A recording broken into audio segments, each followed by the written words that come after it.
If it can't be measured, it can't be managed. Now this quote, it's often attributed to Peter Drucker, the great management thinker and writer. However, not only is this quote untrue on its face, there's lots of things we must manage without much or any data, and Peter Drucker certainly disavowed it. He actually said something very different. He said, what's measured improves. And this was a warning. It wasn't advice. If you start tracking a metric, the organization will naturally, by a quirk of human nature, which is kind of weird that this happens in a big group like this, the organization will start to try to optimize that metric. Now, if the metric aligns with business improvement, then that's a good goal, right? And that's why tracking revenue is a good idea for a business, because revenue generally aligns with the business being more successful, the growth of revenue. But most metrics do not, even metrics that seem obviously valuable on their face.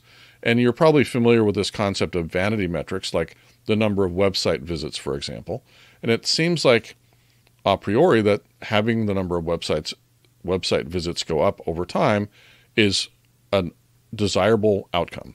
But the fact is that if you start optimizing for that, if the organization starts to pay attention to that number, they're going to start driving more traffic to the website, and that traffic is likely to be less qualified than who you're trying to reach with your website. And so it may actually make the business worse. So there's lots and lots of examples of how these kinds of metrics can backfire.